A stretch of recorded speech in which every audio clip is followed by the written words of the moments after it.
It's your boy, Kari.HQ, live and direct from Medellin, Colombia. Thanks for tuning in to another video, man. I'm gonna talk to y'all today about the truth, the honest truth. Why I came to Colombia and why now I feel like leaving Colombia, man, to be real with y'all. Let's get into it. So guys, in 2019, the city of Medellin was a complete riot. I mean, it was literally like the Wild Wild West. It's nothing like it is today. I know it sounds bad that there wasn't as much infrastructure or there wasn't as much things to do, but for some reason that made Medellin a better place in my opinion back in the day. The price difference in things is so drastic at this point in time that I think back to the time where I used to go to the airport, right? And I used to always just buy my flight at the airport here in Colombia. Whenever I would go from Bogota to Medellin and vice versa, it literally, you know, they didn't have a great website at the time, and the infrastructure just wasn't there for all the e-commerce. So yeah, we used to just go literally to the airport and buy our tickets, and they used to be literally only $25 or less to go anywhere in the country. So for sure, that's one of my favorite things that I miss about Colombia, just the ease of getting around, the cheapness of the travel. It's not that cheap anymore. Nowadays, if you want to go to the beach, it's at least double, you know, $50 to $100. And if you book last minute, forget about it. It's going to be like $200, $300. So you can't do those things. You can't live life as spontaneously as you once could in Colombia anymore. At least not for the cheap price that you used to be able to do it for. To me, it seemed like such a cool thing to just go to the airport and buy my ticket when I got there. Like, and it would only be like 20 or 30 bucks each time. I'm talking, these are 2017 days here in Colombia, guys. These times don't exist anymore. If I go to the airport and want to get a same day ticket, I'm gonna pay at least $100 to $200 now. Shout out to the OGs that were actually doing real good content back then. That's another thing I miss. We had some good content creators, you know, in the early pandemic days. Shout out to Life of David, Carlton Travels. I don't know what happened to that guy. Life of David, I know he's still around. But yeah, I mean, Kurt Kaz was coming up at that time as well, doing some really good content before. You know, a lot of people don't like his newer content. I'm not here to comment on that, but he was doing great content at the time. So it's a far cry from the lame influencers that we have today that are just doing AI scripted content, regargled BS. Back in those early days, we had real content creators that were showing stuff for the first time. Now, most of the time, whenever I see something on Medellin, it's something I already know, it's somewhere I've already been, or someone that I heard of. You know, I just maybe didn't go yet. But nothing seems to surprise me anymore when it comes to the content that we're getting from Colombia, from Medellin. All that to say, I really moved here because it was anti-USA for a great price tag. And that's changing more and more nowadays. It's becoming more and more like the States. And of course, it's bringing that same price tag from the States down here. There's a lot of economic, you know, reasons for that, I'll admit.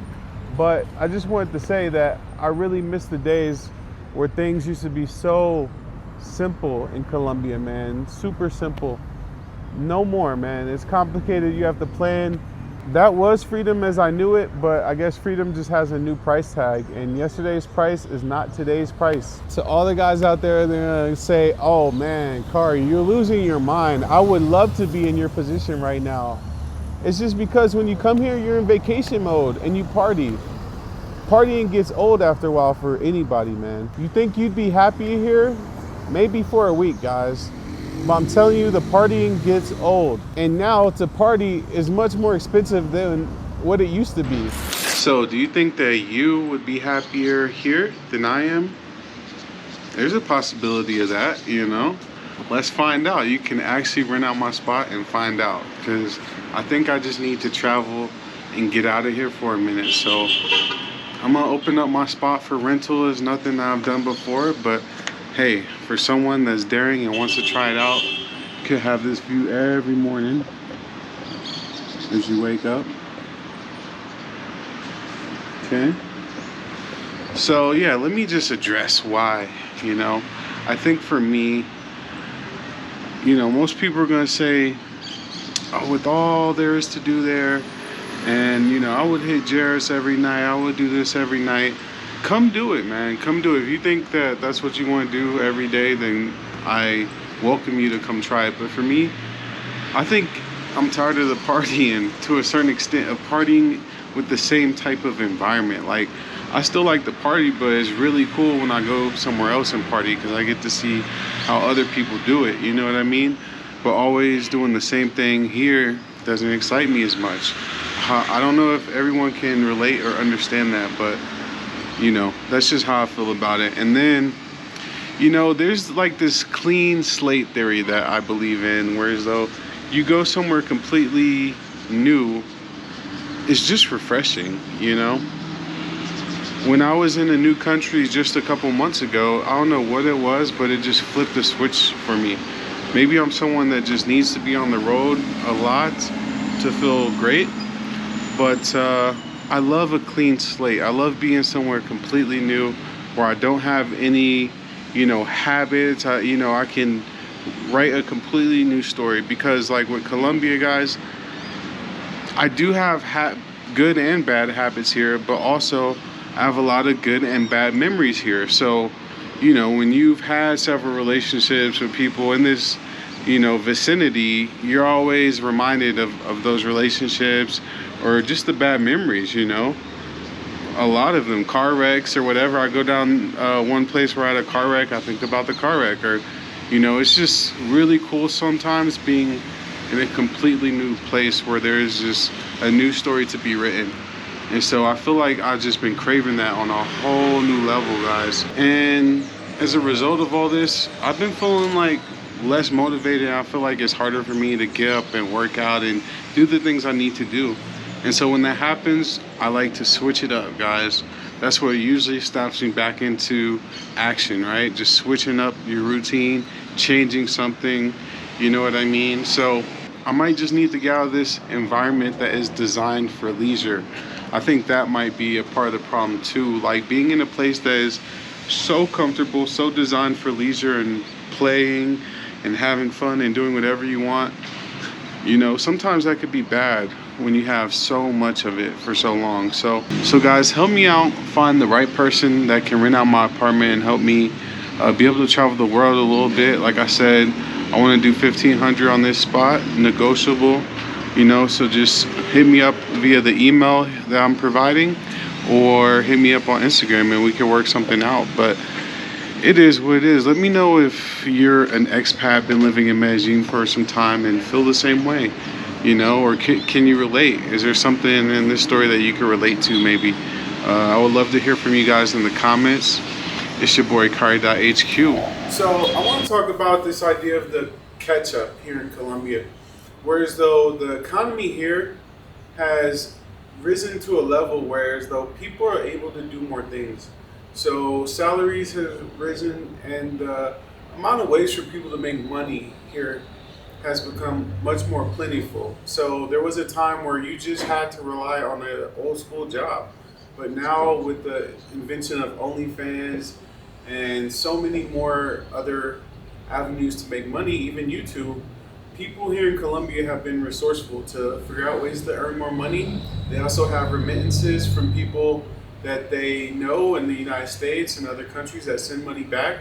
So overall, the Colombian people are able to travel more. Like when I first started coming here, Colombians didn't even travel to other parts of Colombia yet. You know, back in those days, it was still very much like most people only knew the city that they were from. And nowadays, most Colombians have been to Cartagena, have been to Bogota, and vice versa, and things like that. So it's kind of a bit of a change, but overall, what this means for what I was saying about being able to go to the airport and just buy a flight at $25 and just go, there was just no demand yet. So now that the demand is kind of creeping up, of course, what we're seeing is pricing starting to creep up as well. And this is great for the Colombians. That's one of the best parts about what I've seen over the last 6 years or so, is that Colombians seem to be able to afford more, to do more, and have more resources at their disposal Whereas though when I first got here, most Colombians really did come from poverty and we're kind of stuck in poverty. I've seen a lot of people move out of poverty here in Colombia and move up. Then guys, there's the gatekeeping of this. So I will say most of the good experiences now are being gatekept. What does that mean? It means more cover charges at the clubs and things like that. That means vacations are getting more expensive. Resorts are getting more expensive.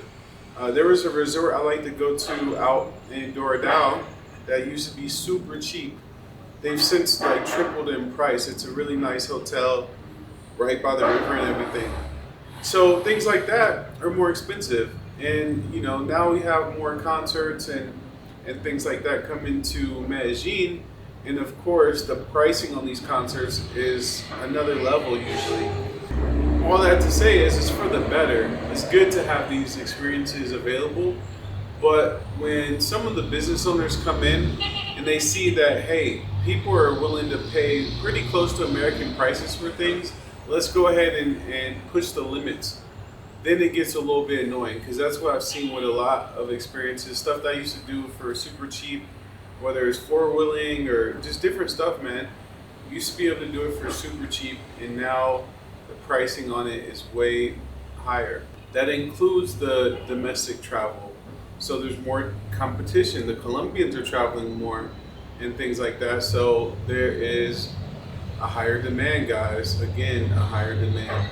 Going back to the clubs, it was so rare for me to get charged a cover when I first got here to go out somewhere. It was almost unheard of. Even at some of the nicest clubs in town, you know, they didn't even have covers yet. Now, you damn near could go to a lounge and have to pay a cover. So they've taken those things that we do in America to gouge the consumer, so to speak. Things that you'll see people do in Houston, Miami, and they brought that here. And so it's just kind of like annoying to see those things pop up here in Medellin slowly but surely, right? And then you have different people trying to offer tourist services that want to gouge just to go to Guatapé or just to get an apartment here or whatever it is. You know, people are going to want to take advantage, and that's what we've seen over the last 5 years since the pandemic. Okay, maybe you still think it's cheap, but let me tell you about one other aspect of this affordability crisis. So if you're someone that's into motorcycles, for example, like me, they just implemented a new tax here in Colombia, moving this tax on motorcycles over 200cc. So this is like a medium-sized bike. This is not even a big bike. Anything that's a desirable bike, in my opinion, that anyone would want is typically over 200cc. Everything under 200cc is just like a work bike if you're doing rappy, you know, or you just want to get around town cheaply. But if you want to go up these hills, you're going to need more than 200cc. So the Colombian government just implemented a new law this year that just went into effect in 2026, that the tax on any bike over 200cc is jumping from 8% all the way to 19%, guys. That's over double the cost. So what does that mean? For the same price, roughly, of what I purchased my motorcycle for, a XTZ 250 here in Colombia, now in 2026, if I were to buy the same bike, I could go to the United States and get a Tenere 700 for that same price, roughly, close to it. So generally, you're paying almost double for vehicles here in Colombia. I just don't understand why Colombia taxes their vehicles so much. It is just insane. Think that's it? No. Basically today I had another example of this pop up, unfortunately for me. So when I was filming another bit outside, I lost the transmitter for my DJI Mini 2 microphone setup. And I looked on Colombian internet to see if I could get it out here in Colombia, and the cheapest I could find it for was like 290 something pesos, right? So that's, you know, close to $80, right? I go on B&H.com back in the United States, a retailer in the United States, and it's only $45. So it's double the price to get the replacement that I need here in Colombia.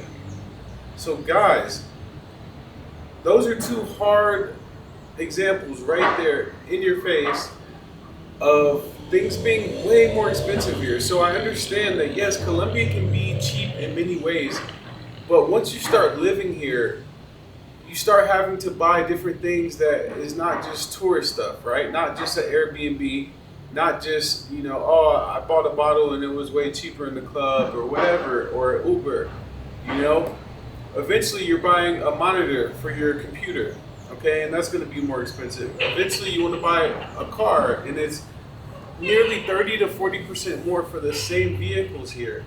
I'm talking cars, guys, it's crazy. And then now motorcycles are nearly double or triple the price here in Colombia than they are in the United States. Make it make sense. Not to mention technology and fashion, for example, clothing. There's so many things here that are way more expensive than they are in the United States. So really, it's time that if we're gonna have a legit discussion about this as expats, guys, Colombia can be very expensive. Yeah, I know a lot of you guys are gonna say, well, I don't need those things, those creature comforts, if you wanna call them that, from back home. And that's fine. If you wanna live super simple, you can do that here in Colombia. But I'm telling you, man, it'll be simple. It'll be real simple. In conclusion to this piece, it seems that the government isn't helping, right? So the government is putting out policy here in Colombia that is making things more expensive, right? And driving up, the cost of living. So that's one thing that I'm sad to see about Colombia. I wish it wasn't that way. I wish they had more policy to make things more affordable for people here, but it's clear that we're going in the opposite direction at this point. So I think it's clear I need to disconnect from Colombia for just a little bit and reconnect to the world. I really feel like the world is calling me. For some reason, it's been feeling like I need to travel. I don't want to give this spot up. I really built out this apartment to be super nice and comfortable. So I'm considering it now, guys. I want to put my apartment up for sublet, meaning I want to rent it out to somebody. I can only do it for a month or more at a time, right? So I'm gonna need to find someone that wants to stay in my apartment for at least a month. And as soon as next week, it could happen, I'm ready to go. I just want to find someone to stay in this spot because I really like this spot. And, I want to travel the world and stay away from Colombia for a few months. But, I'm locked into this spot at least till April. And if someone is living in here after April, then, I could keep it for them and have them stay in it with all my things and I can keep traveling. So let me talk to you about my apartment in case you know someone or you yourself want to rent my spot out. And let me say, I'm not trying to profit from this. I'm pretty much going to rent out my apartment at cost, what it costs me to pay the internet, pay the utilities, and the rent. And that's it. And all my stuff here, you get that for free. I'm talking PS5. I'm talking a monitor setup, speakers. It's a comfortable spot, 2 balconies, located in La Reles neighborhood, close to Primero Parque in La Reles area. And it's just a great spot. I love the view here. It's amazing. But let me tell you, it's a quiet unit. So I'm not looking for a party animal. You can't be a party animal. I'm looking for someone that just goes about their business. Yes, it's guest friendly. You can have guests here. It's not a problem as long as you're not having tons of people here. Like more than 2 or 3 visitors, I think would be a lot. And it has 24-hour security, a doorman downstairs at all times. You don't have to worry about that.